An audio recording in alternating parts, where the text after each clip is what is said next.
in the world happen in 3 words. The French Revolution happened with égalité, liberté, fraternité.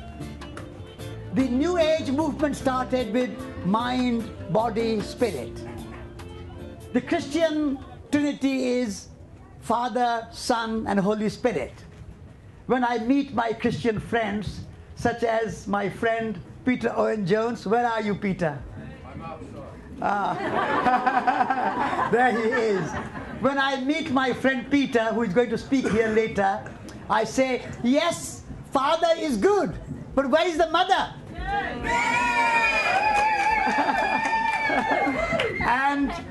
and Son is good, but where is the daughter? And Holy Spirit is good, but where is the holy matter? Because matter is also holy. And so, in great movements, you have these 3 words. But all these 3 words have something sort of partial. Égalité, liberté, fraternité is a social, political trinity. Mind, body, spirit is a more personal development and personal growth trinity, New Age trinity. Mind, body, spirit. Then Father, Son, and Holy Spirit. Wonderful, but also a very spiritual and very religious trinity. For the age of ecology, for the holistic age in which we are now living, and we are trying to create a new world of wholeness, of relatedness, of completeness, and not partial dualistic worldview. So what kind of 3 words we can find which will represent a more integrated view of life and the world? And so I have come up with the 3 words which I present this to you in this wonderful festival, Sunrise Festival. And those 3 words are, my friend, soil, soul, and society. And I put the soil first because we come from the soil and we return to the soil. Soil, this which is under our feet, is our mother. Earth is our mother, earth is our father, earth is our spirit, earth gives us life. But humanity in its arrogance has forgotten the earth. And we think the earth is there only for our benefit. We don't revere Gaia. We don't revere the earth. We just use it, exploit it. And this is why we have great ecological crisis. Soil represents nature, natural world. And nature has intrinsic value, the deep ecology. Intrinsic value, these trees, these hills, these rivers, these flowers are not there, animals, birds are not there only for human use. We human beings have come to believe that somehow we are a superior species and all the rest of the species are there only for our use. So we can cut down the rainforests, we can overfish the oceans, we can poison the land with fertilizers and pesticide and herbicide and whatnot. We can put the animals in factory farms. What are we doing to nature? We humans have become too arrogant. And this is why now we are getting into this huge ecological, environmental crisis. We are getting into global warming. We are getting into population explosion. We are getting into depletion of resources. All that is our own arrogance. All that is a consequence of our misguided philosophy that human beings are somehow at the peak, at the pinnacle of evolution. So we have to become a little bit humble. Humble humanity. The word human means humus. Humility and human come from the same root. If we do not practice humility, we cannot be human. So if you want to be human, you have to be humble. And so in our humility we say, Mother Earth, we revere you. We are all made of the earth, air, fire, water, space, time. Sun is in me. The rain is in me. I welcome the moon. I welcome the stars. I am a star dust. We are all star dust. We are made of the cosmos. We have to expand our consciousness and not get this narrow, human. And even we are not completely human. We think, I'm English, you are Indian, I'm Chinese, you are Japanese, I'm a Christian, you are a Muslim, I'm a capitalist, you are a communist, I am black, you are white, I'm man, you are woman. Division. What are we doing? Even among humanity, we have a division. My friends, division is not diversity. Diversity is good. We welcome diversity. Evolution favors diversity, but not division. Diversity to be celebrated. So wonderful that we have Christianity and Islam and Buddhism and Judaism and all the religions. And it's wonderful that we have blacks and whites and you are all here humans, but you all have different hair.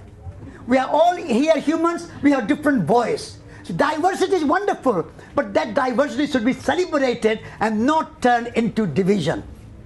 And so my first word for the three words, the Trinity, is soil. I can go on. I'm Earth Pilgrim. I can go on about just speaking with the soil, about the soil. But I will talk about the soil and talk a little bit about soul.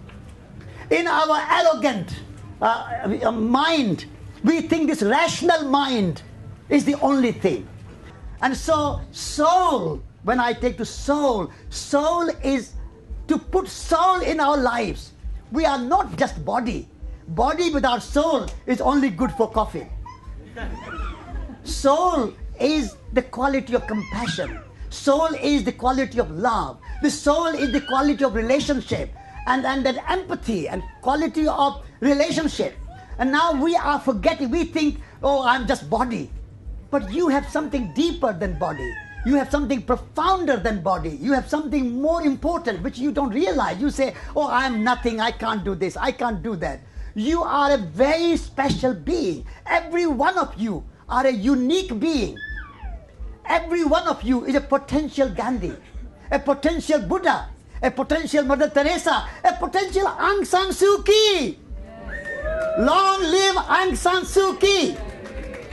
Because she has that Buddhist, that religious, that spiritual, soulful politics.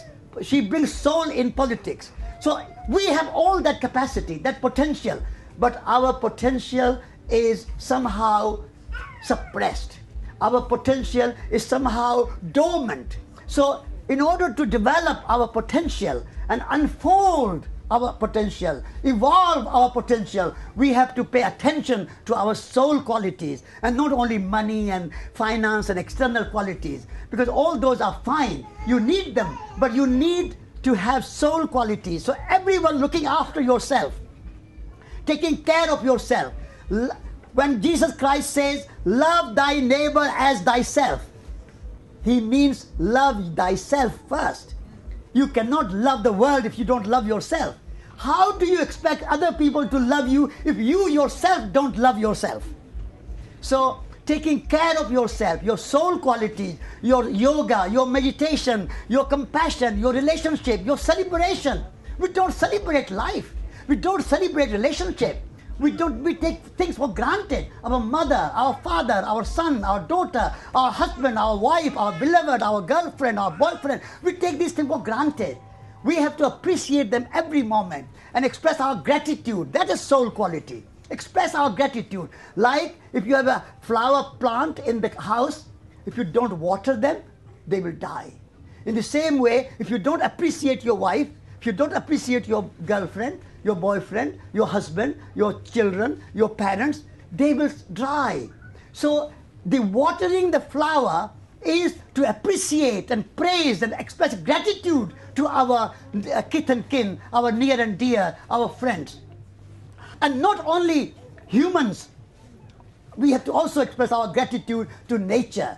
The rain coming, the sunshine coming, the trees giving us oxygen, the flowers giving us aroma and a sweet smell and a good color and good look. We have to express that gratitude. That's a soul quality. So if we have our relationship with the soil and we take care of our soul, then we also need to take care of our society. We are a human community. And as I said in the beginning, we human communities are, for ages and ages and ages, we have been at each other's throats. Now there's a war in Iraq, there's a war in Afghanistan, there's a war in Syria, there's a war in Israel and Palestine, there's a war in Kashmir. We are spending billions and billions of dollars and pounds and yens and euros on wars, when there are millions of people going without food. And we are wasting 40% of food in Britain is wasted. And we have hungry people in Britain, never mind in Africa or India or China or somewhere else in South America. We have hungry and poor people in our own communities, in our own land. And we are wasting food, throwing away in restaurants, in fridges, in deep freezers, in supermarkets. When you sell by date gone, tons and tons of food every evening thrown away on the landfill, which creates greenhouse gases. What kind of civilization we have? What kind of civilization we have, please tell me. Once Mahatma Gandhi was asked, Mr. Gandhi, what do you think of Western civilization? He said, I think it will be a good idea. Yes. I think it will be a good idea. And so what kind of civilization we have built that we are prepared to spend our resources, our talent, our science, our technology, everything on wars and weapons and nuclear weapons and waste and pollution, and not spend any resources on our own human community. Borders to keep out the needy man. Borders to protect the greedy man. Borders to keep out the living man dead. Mahatma Gandhi said that first step in bringing about transformation of your life and society is to be the change you want to see in the world. That is the first step. Elevate the status of those with resources. Number two, when you are living your examples, communicate it. Don't underestimate and undervalue the importance of communication. So through poetry, like we just had before me, and through songs, and through music, like John Lennon did, and Bob Dylan did, and John Baez did. So great transformative leaders have expressed their things through music and poetry and art. Picasso was a great peacemaker through his Dove and through his Guernica. Some flee from tyranny. Some simply seek a way to lift themselves up from the poverty that stalks them every day. Some run away from never-ending civil war. For every single one of them, third step, organize. It's not good just saying I'm all right in my house and I will just be happy and enough. No, that's not enough. Mahatma Gandhi, Martin Luther King, Aung San Suu Kyi, Dalai Lama, Vaclav Havel, Nelson Mandela, Mother Teresa, all these great men and women, they organized. So we have to organize ourselves and make our voice strong and clear and loud, so that Cameron and Obama and everybody stop fighting with each other and stop wars and make a peaceful world where we can live in harmony with nature and with each other. So the leadership will not come from the White House or from 10 Downing Street. It will come from this tent here. You are the leaders.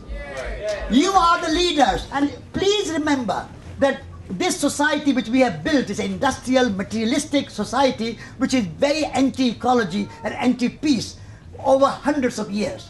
So it's not going to change tomorrow. It will take time. We need patience. We need resilience. We have to continue working. So not just one day or 1 week or 1 month, but we have to dedicate our lives. And I dedicate my life to it. But I'm now getting old, but you are the young here. So dedicate your life to create a better world, and better world is possible.